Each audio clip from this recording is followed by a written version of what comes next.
चलिए दोस्तों, स्टार्ट करा जाए आज की क्लास को। और फाइनल अकाउंट की क्लास हम आगे बढ़ाते हैं। आज हमें सीखना है format of profit and loss account. देखिए, जब मैं आपको ट्रेडिंग अकाउंट पढ़ा रहा था तो मैंने आपको क्या बताया था। ट्रेडिंग अकाउंट में ट्रेडिंग अकाउंट हमने पढ़ा था। बेसिकली जब हम क्वेश्चन करेंगे तो हमें बड़े क्वेश्चन में क्या करना होता है, ट्रेडिंग एंड पीएनएल एक साथ बनाना होता है। ट्रेडिंग एंड पीएनएल एक साथ बनाना होता है। Trading and profit and loss account इस तरीके से। अब सर कैसे बनाएंगे, बड़ा सिंपल सा प्रोसेस है।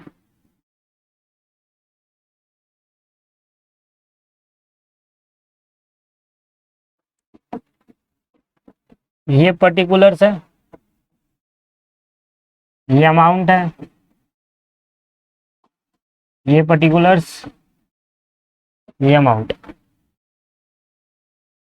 सबसे पहले हमने क्या करा था, ट्रेडिंग अकाउंट में बनाया था जब, तो हमने सबसे पहले करा था to opening stock,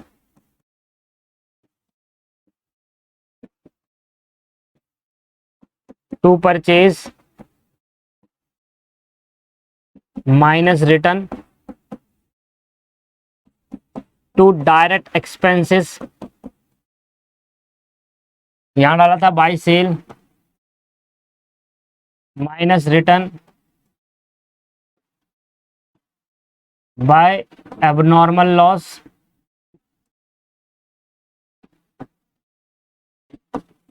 bye closing stock.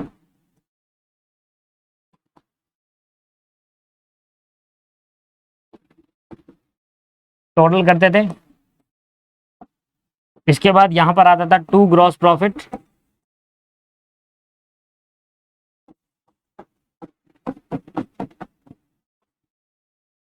या फिर बाय ग्रॉस लॉस।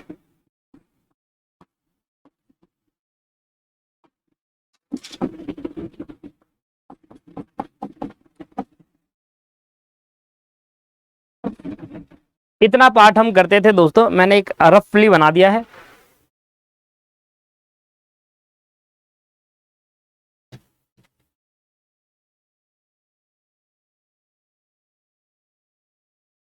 ठीक है जी। इसके बाद अब आगे का फॉर्मेट सुनो क्या है। देखिए क्या होता है, जब अगर हमारा ग्रॉस प्रॉफिट है तो ये यहां तक ट्रेडिंग अकाउंट ने मेंटेन किया। ग्रॉस प्रॉफिट को क्या करेंगे, अब ये जो ग्रॉस प्रॉफिट है इसको हम ट्रांसफर करेंगे अपने पीएनएल अकाउंट के अंदर। तो अब यहां तक तो ट्रेडिंग अकाउंट था, अब इसके बाद जो चालू होगा वो प्रॉफिट एंड लॉस अकाउंट बनेगा। तो क्या होता है, अगर ट्रेडिंग अकाउंट में ग्रॉस प्रॉफिट आता है तो उस ग्रॉस प्रॉफिट को ट्रांसफर किया जाता है प्रॉफिट एंड लॉस अकाउंट में। और हमने ये सीखा है कि जब एक अकाउंट से दूसरे अकाउंट में चीजों को, ट्रांजैक्शन को ट्रांसफर किया जाता है तो क्रॉस पोस्टिंग ट्रांसफर होती है। तो मतलब अगर ग्रॉस प्रॉफिट यहाँ है तो पीएनएल अकाउंट के, ये पीएनएल अकाउंट है, देखिए यहां तक ट्रेडिंग अकाउंट था, इसके बाद अब जो आया वो पीएनएल अकाउंट है। अगर ग्रॉस प्रॉफिट यहाँ है तो उसको ट्रांसफर यहाँ किया जाएगा। तो यहाँ लिखेंगे बाय ग्रॉस प्रॉफिट। ठीक है जी। अगर ग्रॉस प्रॉफिट आया तो, पर अगर लॉस आया तो लॉस यहां था तो इस लॉस को यहां ट्रांसफर करेंगे टू ग्रॉस लॉस। तो यहां से अब स्टार्ट होता है पीएनएल अकाउंट। यहां से स्टार्ट होता है पीएनएल अकाउंट। तो पीएनएल अकाउंट स्टार्ट करते वक्त, जब प्रॉफिट एंड लॉस अकाउंट बनाते हैं तो स्टार्ट करते वक्त हम सबसे पहले जो ट्रेडिंग अकाउंट का ग्रॉस प्रॉफिट है या फिर ग्रॉस लॉस है उसको ट्रांसफर करते हैं। अगर ग्रॉस प्रॉफिट है तो पीएनएल अकाउंट के क्रेडिट साइड में आएगा, और अगर ग्रॉस लॉस है तो पीएनएल अकाउंट के डेबिट साइड पर आएगा। ठीक है। तो ये ग्रॉस प्रॉफिट आएगा तो पीएनएल के क्रेडिट साइड में, क्योंकि सारे प्रॉफिट कहां जाएंगे, सारे प्रॉफिट कहां जाएंगे, पीएनएल अकाउंट के क्रेडिट साइड में। जितनी भी इनकम है, रेवेन्यू है, गेन है, कहां जाएगा, पीएनएल के क्रेडिट साइड में। और जितने भी खर्चे हैं, लॉसेज है, वो जाएंगे पीएनएल के डेबिट साइड में। और वही हुआ, देखो, लॉस डेबिट साइड में और खर्चा और इनकम क्रेडिट साइड में। अब देखिए क्या होता है, जब हम प्रॉफिट एंड लॉस अकाउंट बनाते हैं तो जब डायरेक्ट एक्सपेंसेस था हमने यहाँ पर लिख दिया, और एक्सपेंसेस को हमने दो कैटेगरी में बांटा, एक डायरेक्ट एक्सपेंस और एक इनडायरेक्ट एक्सपेंस। वो खर्चे जो मैन्युफैक्चरिंग से डायरेक्टली बिलोंग करते हैं, डायरेक्टली रिलेट करते हैं, वो डायरेक्ट एक्सपेंस है। और जो मैन्युफैक्चरिंग से रिलेट नहीं कर रहे वो इनडायरेक्ट एक्सपेंस है। जैसे कि कंपनी है, उस कंपनी की फैक्ट्री है, ठीक है ना, जहां पर मैन्युफैक्चरिंग होता है। तो फैक्ट्री में जो वर्कर काम कर रहे हैं वो डायरेक्टली एक प्रोडक्ट को बना रहे हैं। और कंपनी का ऑफिस भी है, तो ऑफिस में भी वर्कर काम कर रहे हैं, वो स्टाफ है। अब स्टाफ की सैलरी दी जाती है और वर्कर को वेजेस दी जाती है। अब मुझे बताओ, वर्कर जो फैक्ट्री में काम कर रहा है वो डायरेक्टली प्रोडक्ट बनाता है, पर जो स्टाफ ऑफिस में काम कर रहा है वो प्रोडक्ट नहीं बनाता, वो प्रोडक्ट की कॉस्ट निकालता है, तभी तो मार्केट में बिकेगा। भले ही वो प्रोडक्ट नहीं बना रहा, पर प्रोडक्ट की कॉस्ट तो कैलकुलेट कर रहा है कि यार कैसे इस प्रोडक्ट की कॉस्ट कितनी होनी चाहिए, है ना। आप तो फैक्ट्री के अंदर एज अ वर्कर प्रोडक्शन काम नहीं करोगे, आप क्या करोगे फैक्ट्री के अंदर या फिर वर्क ऑफिस के अंदर काम करोगे, एज एन एम्प्लॉय काम करोगे, जो आप प्रोडक्शन नहीं करोगे, आप कंप्यूटर बैठकर वर्क करोगे जहां पर कॉस्ट कैलकुलेट करेंगे आप किसी भी प्रोडक्ट की, यही चीज है। तो यहां पर क्या है दोस्तों, ऑफिस वाले जो पर्सन है जो काम कर रहा है उसको सैलरी जो दे रहे हैं हम, वो एक इनडायरेक्ट खर्चा है, वो डायरेक्टली प्रोडक्ट नहीं बना रहा वो पर्सन, वो इनडायरेक्टली हेल्प करता है प्रोडक्शन पे, जो बाहर जाकर उसकी कॉस्ट निकाल के बेच सके। और जो फैक्ट्री में वर्कर काम कर रहा है जिसको हम वेजेस दे रहे हैं वो डायरेक्ट खर्चा है। तो प्रॉफिट एंड लॉस अकाउंट के अंदर जब हम बनाएंगे तो प्रॉफिट एंड लॉस अकाउंट के अंदर जितने भी इनडायरेक्ट नेचर के खर्चे होते हैं वो दोस्तों डेबिट साइड पर आते हैं, और जितने भी इनडायरेक्ट नेचर की इनकम गेन्स और रेवेन्यू है वो क्रेडिट साइड में आएंगे। तो यहां पर मैं लिख रहा हूं by all indirect incomes revenue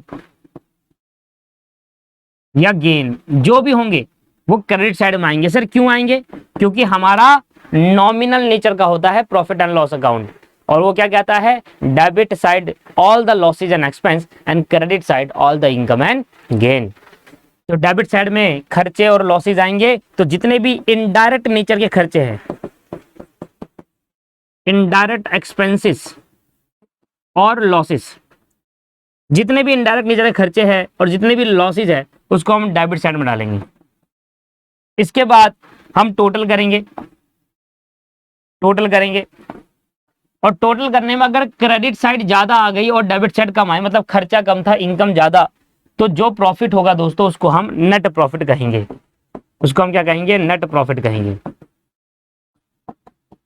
है ना। प्रॉफिट क्या कहेंगे? Net profit.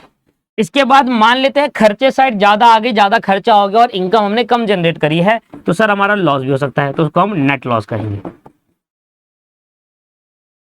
अब मेरे एक फ्रेंड इंटरव्यू देने गया, ठीक है ना, उसकी अकाउंटिंग नॉलेज काफी अच्छी थी, कह रहा यार बाकी में रह जाऊंगा पर अकाउंट में नहीं रहूंगा। मैंने कहा हाँ तेरी अकाउंटिंग नॉलेज काफी अच्छी है। अब उससे इंटरव्यू पता है क्या पूछा गया? अब वो सब कुछ रिवाइज करके गया, सब कुछ आप क्या कहते हैं पढ़ कर गया, अच्छे से वो तैयारी करके गया, और तैयारी करने में सिर्फ उससे अकाउंट का एक क्वेश्चन पूछा गया। बताओ क्या क्या हो सकता है वो क्वेश्चन? General entry? नहीं सर, जनरल एंट्री नहीं पूछी। क्या ऐसा क्वेश्चन पूछा होगा? उसने पता क्या पूछा? उन्होंने पूछा कि what is the difference between gross profit and net profit. आप ग्रॉस प्रॉफिट और नेट प्रॉफिट में डिफरेंसेस बताओ क्यों होते हैं, क्या डिफरेंस होता है ग्रॉस प्रॉफिट और नेट प्रॉफिट के अंदर, बताओ। अब वो हिल गया, वो कह रहा भाई क्या डिफरेंस होता है। बट अगर आप ध्यान से अगर चीजों को देखो तो डिफरेंस आप ऑटोमेटिकली निकाल लेंगे क्या डिफरेंस होता है। उससे सिंपल सवाल पूछा गया, वो बता ही नहीं पाया यार डिफरेंस क्या होता है ग्रॉस प्रॉफिट नेट प्रॉफिट के अंदर। तो ये ऐसा भी होता है, छोटी छोटी चीजें ही इंटरव्यू में पूछी जाती है, और अगर किसी बच्चे का बेसिक अच्छा है तो ही वो बता पाता है। सुनिए क्या डिफरेंस होता है ग्रॉस प्रॉफिट नेट प्रॉफिट के अंदर। मान लीजिए एक कंपनी है, एक हलवाई की दुकान है, उसको समोसा बनाना है, ठीक है ना। एक हलवाई की दुकान है, उसको समोसा बनाना है। अब समोसा बनाने के लिए बेसिकली क्या चाहिए? समोसे को बनाने के लिए क्या चाहिए? मटेरियल चाहिए और लेबर चाहिए, जहां तक है ना। एक समोसा बनाने के लिए मटेरियल और लेबर चाहिए जिससे वो बन जाएगा, लेबर चाहिए और मटेरियल चाहिए जिससे वो बन जाएगा। फॉर एग्जाम्पल मटेरियल क्या चाहिए? आलू चाहिए, मैदा चाहिए, मुझे नहीं पता कैसे बनता, और भी बहुत सारी चीजें होती है, पनीर डाल दिया पनीर समोसा बन जाए, पनीर चाहिए, और उसको बनाने के लिए वर्कर चाहिए सर, क्योंकि समोसा बनाने वाला तो वर्कर। मैं रॉ मटेरियल ले आया, मान लीजिए एक समोसे में जो रॉ मटेरियल लगता है वो 2 रुपए का रॉ मटेरियल लगता है। क्या बोला मैंने? एक समोसे पे, एक समोसा बनाने के लिए 2 रुपए का रॉ मटेरियल लगता है, 2 रुपए का। फॉर एग्जाम्पल पर समोसे की बात कर रहा हूँ, एक समोसे को बनाने के लिए रॉ मटेरियल कितना लगा? 2 रुपए का रॉ मटेरियल लग गया। अब हमने कैलकुलेट करा कि यार एक समोसा बनाने के लिए कितने रुपए की लेबर लग गई। तो हमने कैलकुलेशन करा कि एक समोसा बनाने के लिए हमारी लेबर कितने की लगी। तो सर लेबर जो लग गई हमारी, उनको जो बेच दी ना, मान लो एक समोसे पे 1 रुपए लग गया, मतलब अगर कोई लेबर एक समोसा बनाएगा उसको 1 रुपए मिलेगा। अगर वो दिन के 500 समोसे बना देता है तो उसको 500 मिल जाएंगे, दिन की दिहाड़ी उसकी। तो लेट सपोज एग्जांपल लिया कि एक समोसे के लेबर पे 1 रुपया हमारा खर्च होता है और 2 रुपए का या 3 रुपए का मान लो मटेरियल खर्चा होता है। 3 रुपए का मटेरियल खर्चा होता है। मटेरियल के अंदर मैंने सारी चीजें ले ली, जो जो चीज आप सोच सकते थे, 3 रुपए मान लेते हैं, ठीक है ना। 3 रुपए का मटेरियल खर्चा होता है, 3 रुपए। तो क्या मैं ये कह दूं कि अगर मैंने रॉ मटेरियल मान लो फॉर एग्जांपल आलू, मैदा, जो भी चाहिए उसको बनाने के लिए, तेल, गैस, ये सभी चीजें मैंने क्या मान ली, ये सभी चीजें मैंने इंक्लूड कर ली अपने रॉ मटेरियल के अंदर। तेल चाहिए ना, गैस चाहिए, बेसिकली तेल गैस चाहिए, और मटेरियल चाहिए जो समोसे को बनता है। तेल में डालेंगे समोसा बनकर तैयार हो जाएगा, है ना। ये सारी चीजें मैं इंक्लूड कर चुका हूं दोस्तों, कहां पर, रॉ मटेरियल वाले केस के अंदर। तो मेरा समोसा कितने का बनकर तैयार हुआ, मेरा समोसा 4 रुपए का बनकर चाहिए। मतलब मेरा एक समोसा बनाने में मुझे 4 रुपए की कॉस्ट आई, जिसके अंदर सभी चीजें इंक्लूड है डायरेक्टली जिससे वो चाहिए। अगर तेल नहीं होगा तो समोसा नहीं बनेगा, ऑयल नहीं होगा समोसा नहीं बनेगा, गैस नहीं होगा तो समोसा नहीं बनेगा, मैदा नहीं होगा या आलू नहीं होगा तो समोसा नहीं बनेगा, है ना। तो मतलब ये वो खर्चे हैं जो हमें एक प्रोडक्ट को बनाने के लिए चाहिए। अगर ये नहीं होगा तो समोसा बनने का ही नहीं, प्रोडक्ट ही नहीं बिकेगा। बेचने की तो बाहर की बात है, प्रोडक्ट बनने के लिए एटलीस्ट ये होना चाहिए। That is called direct expense. मैंने वो समोसा बेच दिया, बताओ कितने का, 10 रुपए का। मुझे बताओ अगर मैंने एक समोसा कितने का बेचा, अगर मैंने एक समोसा 10 रुपए का बेचा है तो मुझे बताओ कितने का फायदा हुआ, कितने का फायदा हुआ मुझे एक समोसा बेचने में।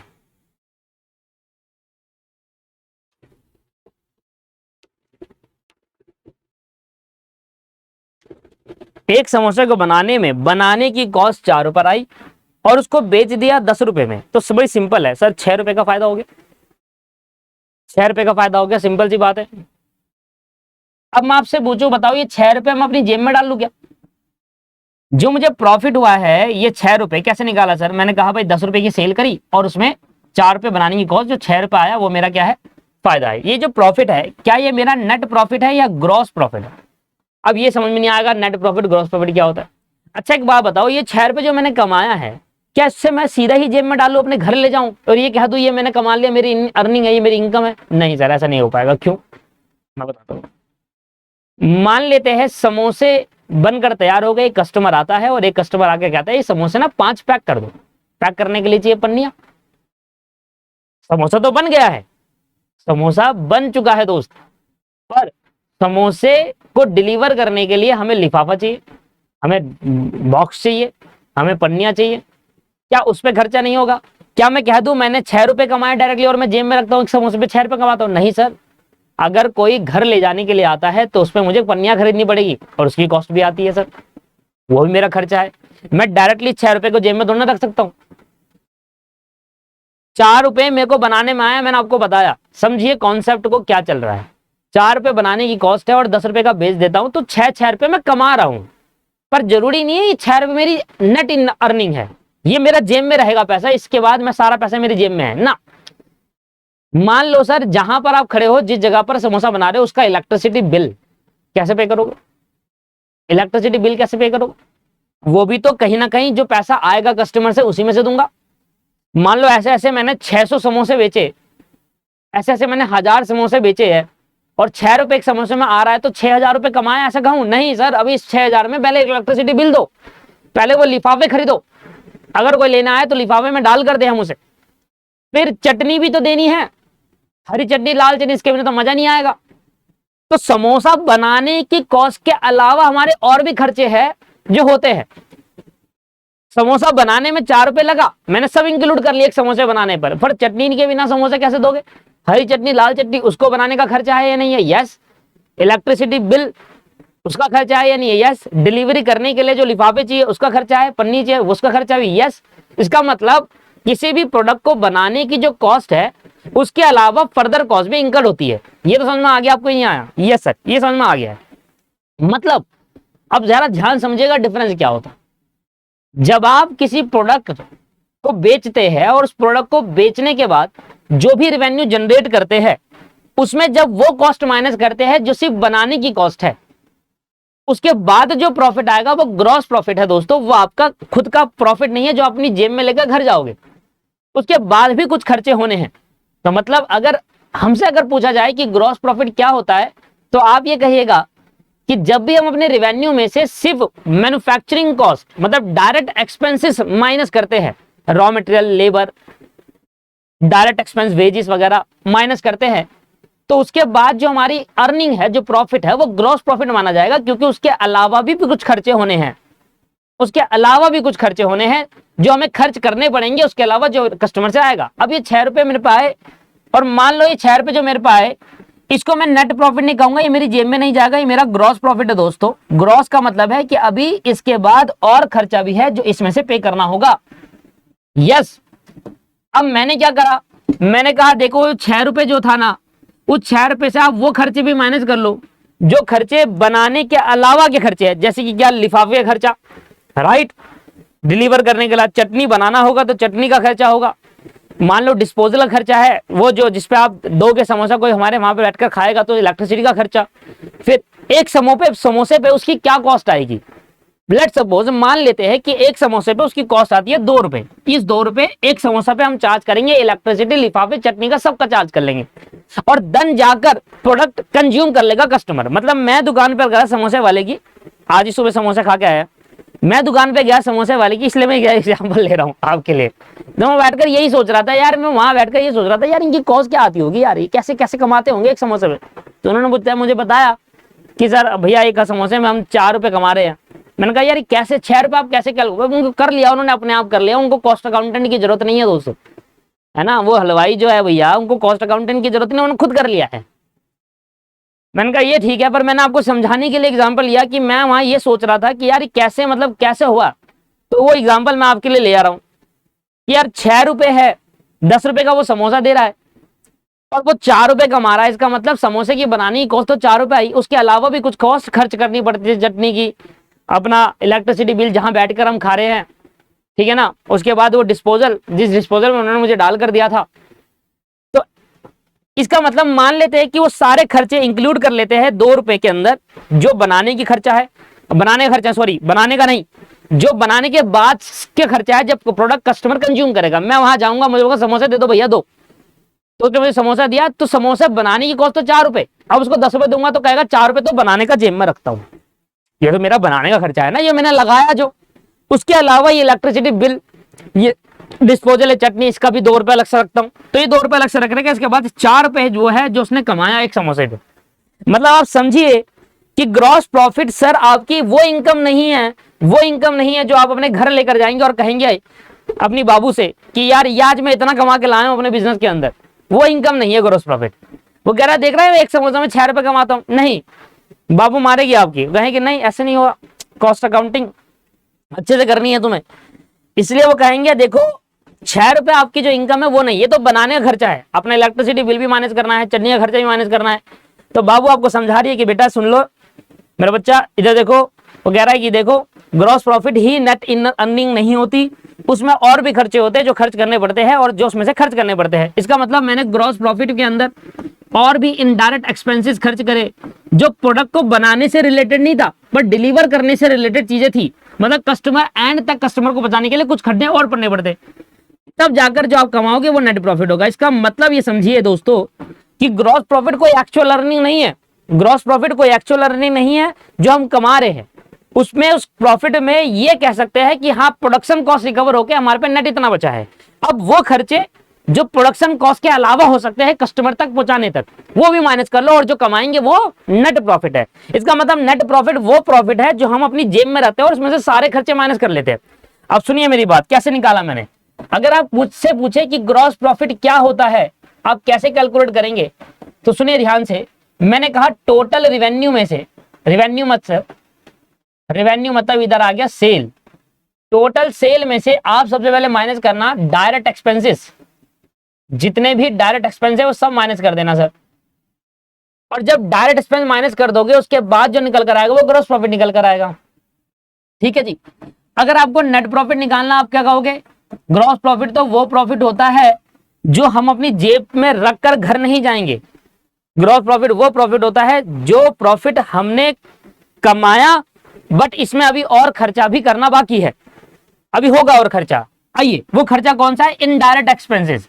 लो भाई, तो मैंने कहा नेट प्रॉफिट निकालने के लिए आप क्या करेंगे, जो ग्रॉस प्रॉफिट है ना, ग्रॉस प्रॉफिट, उस ग्रॉस प्रॉफिट में वो सारे इनडायरेक्ट एक्सपेंस माइनस कर लो, वो सारे इनडायरेक्ट एक्सपेंस माइनस कर लो। और अगर आप कोई इनडायरेक्ट इनकम भी जनरेट कर रहे हो वो ऐड कर लेना, इनकम तो ऐड करोगे ना, अगर आपने कोई इनडायरेक्ट इनकम जनरेट करी है वो ऐड कर लीजिएगा। जब ये आप ऐड कर लेते हैं तो उसके बाद जो निकल कर आता है वो नेट प्रॉफिट निकलना आता है। मतलब ग्रॉस प्रॉफिट तो दोस्तों, ग्रॉस प्रॉफिट तो दोस्तों हमारे लिए वो प्रॉफिट का पार्ट है जिसमें अभी इनडायरेक्ट खर्चे माइनस करने हैं। अभी इनडायरेक्ट खर्चे उसमें माइनस नहीं हुए, अभी सिर्फ प्रोडक्शन कॉस्ट ही माइनस हुई है। इनडायरेक्ट खर्चे माइनस करने के बाद जो निकल कर आएगा प्रॉफिट वो मेरी जेब में आएगा और वो मेरा नेट प्रॉफिट माना जाएगा। दोस्तों दिस इज द कॉन्सेप्ट, ठीक है। चलिए आ जाइए, तो अब बता दीजिएगा ग्रॉस प्रॉफिट और नेट प्रॉफिट में डिफरेंस क्या होता है। ये डिफरेंस होता है, जब आप नेट प्रॉफिट कैलकुलेट करते हैं तो नेट प्रॉफिट में कैलकुलेट करने के लिए हम सारे ही खर्चे, चाहे वो डायरेक्ट हो चाहे इनडायरेक्ट हो, वो सारी इनकम में से माइनस करते हैं। मतलब all income, indirect income, direct income में माइनस करो सारे खर्चे, डायरेक्ट खर्चे, इनडायरेक्ट खर्चे, जो निकल कर आएगा वो नेट प्रॉफिट, वो आपका खुद का प्रॉफिट है जो आप अपनी जेब में रख के पार्टी करेंगे, ठीक है जी। तो ये डिफरेंस हो गया, हमने सीखा कि ग्रॉस प्रॉफिट और नेट प्रॉफिट में डिफरेंस क्या है। तो जब भी ट्रेडिंग अकाउंट बनाऊंगा तो ट्रेडिंग अकाउंट से हम क्या करेंगे, ग्रॉस प्रॉफिट ट्रांसफर करेंगे, उसके बाद सारे इनडायरेक्ट इनकम जोड़ देंगे तो टोटल रिवेन्यू हो जाएगा यहाँ पर, और टोटल रिवेन्यू में सारा रिवेन्यू खर्चे माइनस कर दो, डायरेक्ट एक्सपेंस यहाँ माइनस कर दिया, इनडायरेक्ट यहाँ कर रहा हूं तो नेट प्रॉफिट कैलकुलेट होकर आ गया। लो जी, अब कौन कौन से खर्चे इनडायरेक्ट खर्चे और कौन कौन से डायरेक्ट खर्चे हैं। तो दोस्तों आप डायरेक्ट खर्चे की लिस्ट सुन लो, उसके बाद जितने भी खर्चे हैं वो इनडायरेक्ट खर्चे हैं। मैं डायरेक्ट खर्चे की लिस्ट दे देता हूं आपको।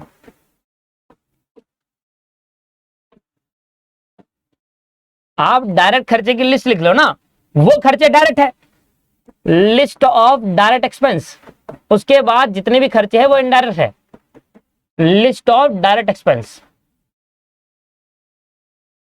सबसे पहला आएगा वेजेस, कैरीज इनवर्ड,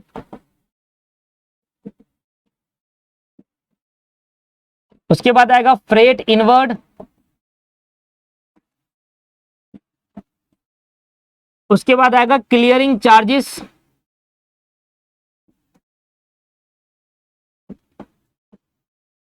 उसके बाद आएगा ऑक्ट्राई,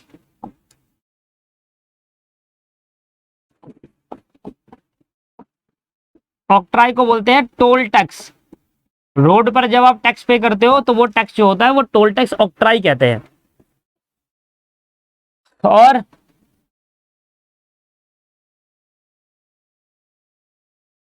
पावर फ्यूल एक्सेट्रा, और भी बहुत सारे होते हैं, लिस्ट में ऐड करते हुए चलेंगे जैसे जैसे आगे बढ़ते हुए चलेंगे, नए नए खर्चे जो आएगा।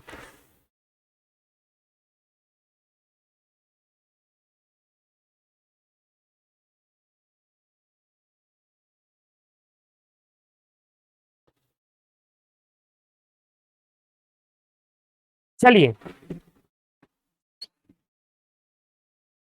आ जाइए, तो अब हम करते हैं बैलेंस शीट। अब बैलेंस शीट कैसे बनाएंगे सर?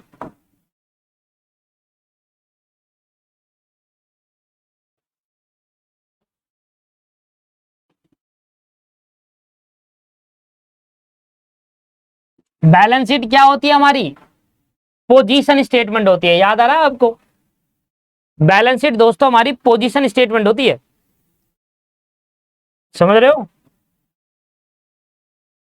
मैंने आपको पहली क्लास में बताया था आपको, हमें दो स्टेटमेंट बनानी होती है, एक trading and P and L account जो हमारी इनकम स्टेटमेंट होती है, और एक बैलेंस शीट बनानी होती है। देखिए ये ना बैलेंस शीट पुरानी वाली बैलेंस शीट है जो कि सोल प्रोप्राइटरशिप वाले के लिए यूज होती है। शेड्यूल थर्ड की बैलेंस शीट इसको कहते हैं। अभी शेड्यूल थर्ड क्या है, जब आप कंपनीज एक्ट पढ़ेंगे ना तो वहां पर आपको पता चलेगा, वहां पर बहुत सारे शेड्यूल्स होते हैं कंपनीज एक्ट के अंदर। तो शेड्यूल थर्ड की बैलेंस शीट बोलते हैं इसको बोलते हैं horizontal balance sheet, schedule third की। नहीं शेड्यूल सिक्स की, sorry my mistake, my mistake, I apologise. Schedule 6 की बैलेंस शीट है, सॉरी, ठीक है ना, इसको ठीक कर लेना यार। देखिए कंपनीज एक्ट के अंदर जब आप पढ़ेंगे कंपनीज एक्ट, तो कंपनीज एक्ट के लास्ट 2013 कंपनीज एक्ट, उसमें लास्ट में होते हैं शेड्यूल्स। कोई शेड्यूल कहता है, कोई स्केड्यूल कहता है, कोई क्या क्या प्रोनाउंस करते हैं। तो शेड्यूल जो 6th है ना, 6th शेड्यूल 6 की बैलेंस शीट है ये, और शेड्यूल 6 की बैलेंस शीट में बताया गया है हॉरिजॉन्टल बैलेंस शीट। यहां पर आती है लायबिलिटी, यहां पर आता है अमाउंट, और यहां पर आता है एसेट्स, और यहां आता है अमाउंट। देखिए आप क्या करते हैं, जब भी बैलेंस शीट बनाते हैं कहीं पर भी कुछ भी डाल देते हैं, गलत है तरीका।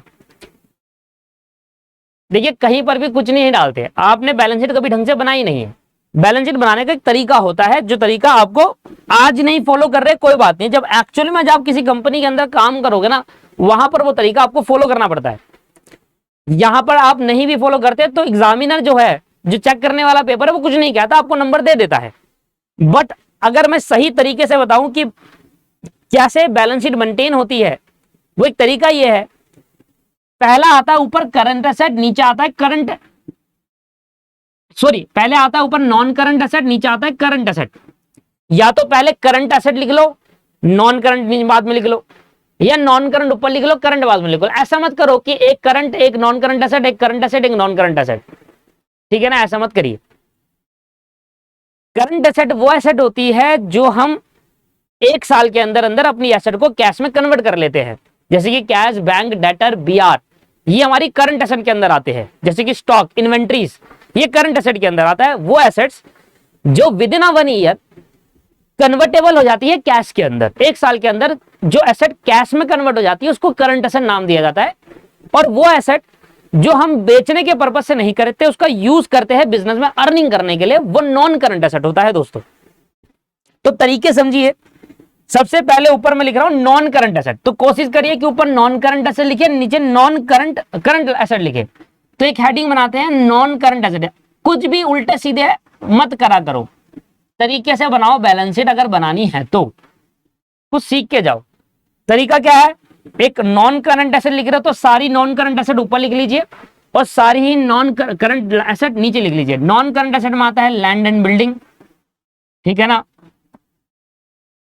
ऐसी एसेट जिनको बेचा नहीं जाता, जिनको यूज करते हैं बिजनेस के अंदर।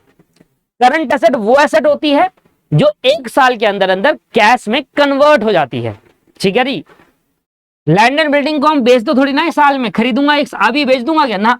Machine, plant and machinery. अच्छा आपको पता है बेटा प्लांट एंड मशीन में डिफरेंस क्या होता है?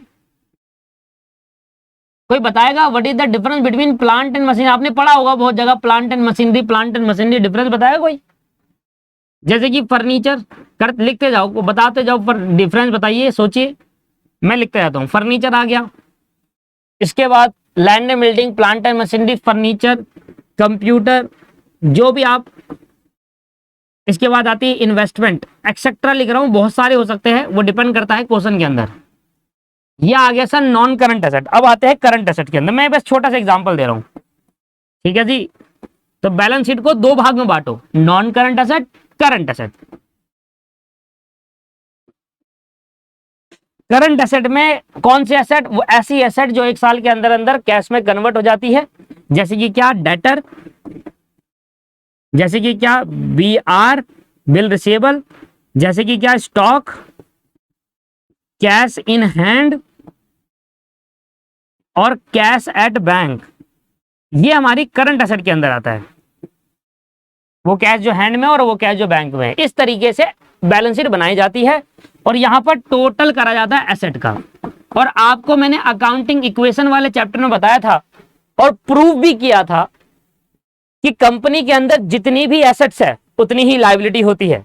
कंपनी के अंदर जितनी एसेट्स होती है उतनी ही लायबिलिटी होती है, तो जितनी एसेट है उतनी ही लायबिलिटी होगी। तरीका क्या है, पहले नॉन करंट एसेट लिख लो। बच्चे पता क्या करते हैं, लैंड एंड बिल्डिंग, फिर स्टॉक, फिर इन्वेस्टमेंट, फिर कैश, बैंक, फिर लास्ट में जाके लिख रहे हैं plant and machinery. This is not a good presentation. जब भी आप पेपर में लिखिए तो अच्छे से प्रेजेंट करिए, ठीक है जी। चलिए टोटल अभी बताता हूं प्लांट एंड मशीनरी में डिफरेंस। अब मेरी बात सुनो, अगर आपने बैलेंस शीट में स्टार्टिंग आपका करंट नॉन करंट एसेट से था और एंड आपका करंट एसेट पे हुआ, तो लायबिलिटी भी कुछ इस तरीके से लिखिए, ठीक है ना। सुन लो, तरीका बता रहा हूं, देखिए हर कोई नहीं बताता ये तरीका। नॉन करंट लायबिलिटी लिखो आप, नॉन करंट लायबिलिटी। आपने बुक में नहीं देखा होगा, बुक में भी ऐसे ही होता है, नॉन करंट लायबिलिटी और आ गया करंट लायबिलिटी। तो जिस तरीके से एसेट का फॉर्मेट है उसी तरीके से फिर लायबिलिटी का भी होना चाहिए, अलग अलग फॉर्मेट से नहीं कर सकते आप। Account is an art, account एक कला है, प्रेजेंट करना होता है अकाउंट को सही तरीके से। अकाउंट इज एन आर्ट, पहली ही लाइन में बताया था जब अकाउंट आपको पढ़ाया था, अकाउंट एक कला है, आर्ट है, और आर्ट को सही तरीके से बनाइए। ड्राइंग वाला आर्ट नहीं, कला वाला आर्ट, स्किल्स वाला आर्ट। तो हमें बताता है फॉर्मेट ऑफ बैलेंस शीट ऐसे होता है, ठीक है ना। आप ऐसे नहीं कर सकते कि सर करंट एसेट ऊपर लिख ले और नॉन करंट एसेट नीचे। यस कर सकते हैं, ये वाला पार्ट आप ऊपर लिख सकते हैं और वाला पार्ट सारा नीचे लिख सकते हैं। पर अगर इधर आपने करंट एसेट ऊपर लिखा और नॉन करंट एसेट नीचे लिखा है, तो इधर भी आप ऐसे ही करेंगे, करंट लायबिलिटी ऊपर, नॉन करंट लायबिलिटी नीचे। आइए मैं आपको थोड़ा सा बताता हूं नॉन करंट लायबिलिटी क्या होता है। एक बच्चा कह रहा है सर टैली में भी यही तरीका फॉलो होता है। मैं कह तो रहा हूं, जब आप बिजनेस के अंदर एक्चुअली में अकाउंटिंग करेंगे तो यही तरीका फॉलो होता है। आप चाहे यहां पर कुछ भी कर लीजिए, पर जब एक्चुअली में बिजनेस अकाउंटिंग फॉलो करेंगे तो यही तरीका फॉलो होता है। किसी भी बिजनेस के अकाउंट्स मेंटेन कर लो, तरीका यही होता है। नॉन करंट लायबिलिटी वो लायबिलिटी होती है जिनको मोर देन 1 ईयर पे करना होता है। आपकी लायबिलिटी है लॉन्ग समय के लिए, आपको अभी नहीं पे करना। और जो लायबिलिटी विद इन 1 ईयर पे करना होता है वो करंट लायबिलिटी होती है। करंट लायबिलिटी वो लायबिलिटी होती है, वो कर्जा है बिजनेस का जो 1 साल के अंदर अंदर पे करना होता है। और इसके अंदर क्या क्या आ जाता है, इसके अंदर बेसिकली आ जाते हैं जैसे कि क्रेडिटर आ जाते हैं, जैसे कि बिल पेबल आ जाता है, ठीक है ना। बैंक ओवरड्राफ्ट, जो बैंक ओवरड्राफ्ट होते हैं ना वो शॉर्ट टर्म होते हैं, शॉर्ट टर्म लायबिलिटी होती है बैंक ओवरड्राफ्ट की, ठीक है ना। ये सारी चीजें इसके अंदर देखने को मिलती है, क्रेडिटर, बीपी और बैंक ओवरड्राफ्ट। एक्सेप्टर लगा रहा हूं, वो तो डिपेंड करता है क्वेश्चन के अंदर, और भी बहुत कुछ हो सकता है, ठीक है। अब जो नॉन करंट लायबिलिटी उसका तरीका क्या है, सुनो। तरीका है कैपिटल। सबसे पहले आपको यहां कैपिटल लिखनी है, क्योंकि देखो लायबिलिटी का पार्ट ही होता है कैपिटल। ये ऑनर की लायबिलिटी होती है और ये होती है आउटसाइड लायबिलिटी।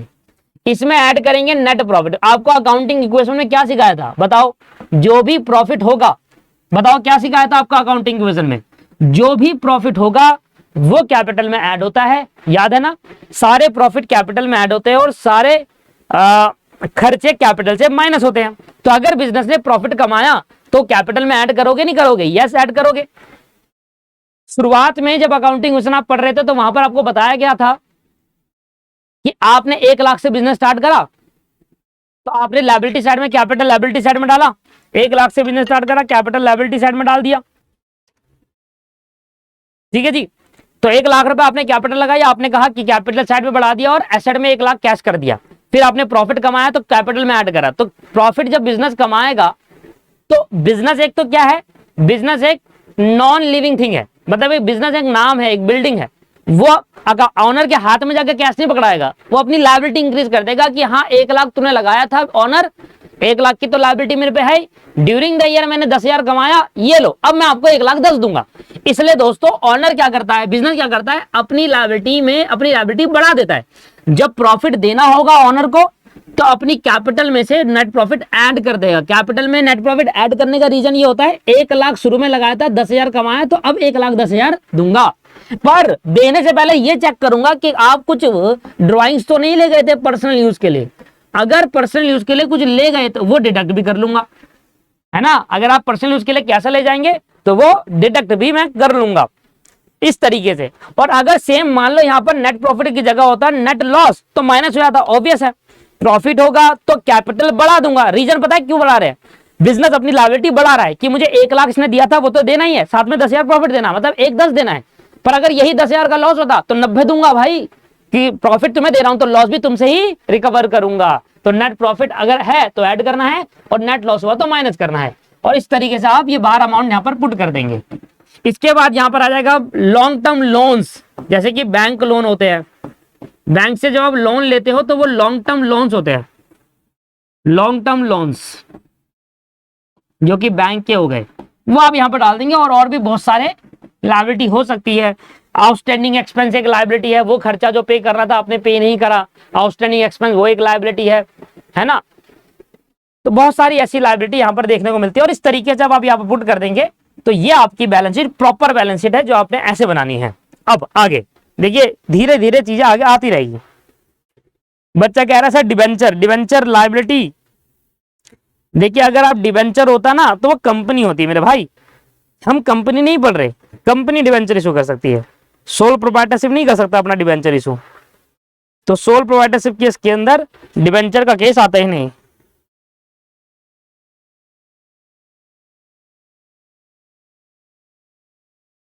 लो जी उतार लो। मैंने शुरुआत में भी आपको बताया था कि आप यहां भूल जाना कि आप पार्टनरशिप बिजनेस के बारे में सोच रहे हैं या कंपनी के बारे में सोच रहे हैं। ये वाले चैप्टर में कंपनी की बात करते ही नहीं, प्राइवेट कंपनी पब्लिक कंपनी की बात नहीं होती। इस चैप्टर में सिर्फ बात हो रही है एक अकेला पर्सन जो अपना बिजनेस चला रहा है उसकी बात हो रही है, उसका नेट प्रॉफिट हम निकाल रहे हैं।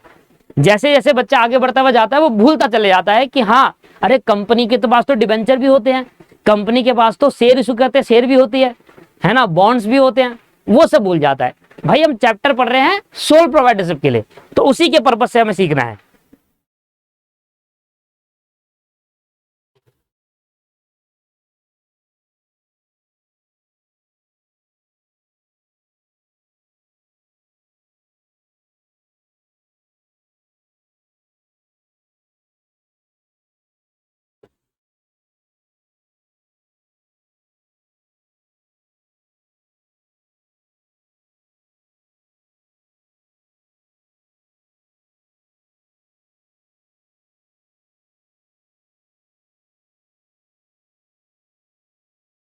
चलिए दोस्तों, इस तरीके से यहां पर आप समझ में आ गया आपको कैसे पीएनएल अकाउंट बनाना है और कैसे बैलेंस शीट मेंटेन करनी है। आगे जाके इसका डिस्कशन करेंगे। अभी के लिए कुछ क्वेश्चंस है वो करते हैं। जैसे कि हमने आपको दिया था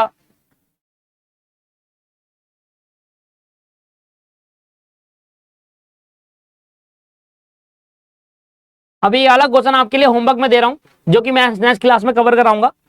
8वां क्वेश्चन आपके लिए होमवर्क में रहेगा कि आप ये क्वेश्चन करके लाए घर से। अच्छा मेरी बात सुनो,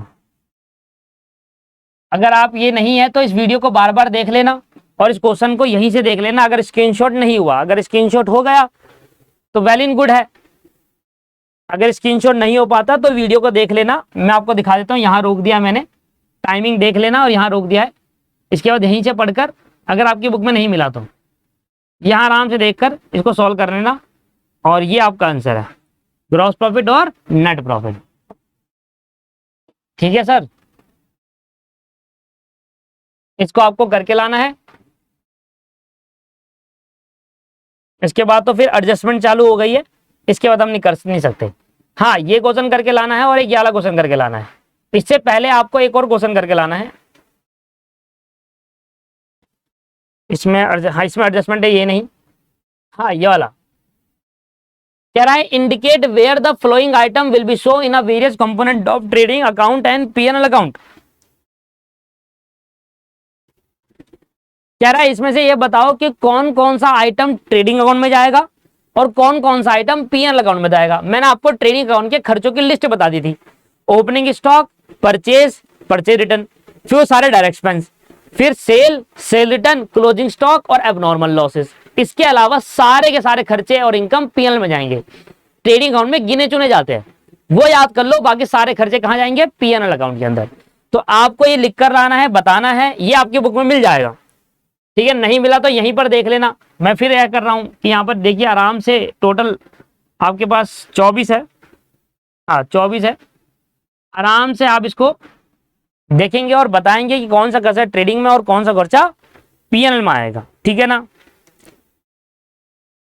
ये दो क्वेश्चन पहले आप करो, पहले आप ट्राई करो। मैं तो 10 मिनट में करा दूंगा, ये दो क्वेश्चन कुछ भी नहीं है, पर मैं चाहता हूं एक बार पहले आप ट्राई कर ले और जब आप कर लोगे और मैं जब कराऊंगा तो फिर मैच कर लेना आंसर ठीक है नहीं है, तो एक से पता चल जाता है कि हाँ आंसर ठीक है।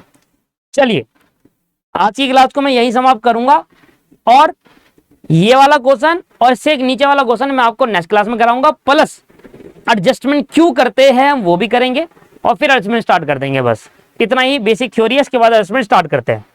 चलिए दोस्तों।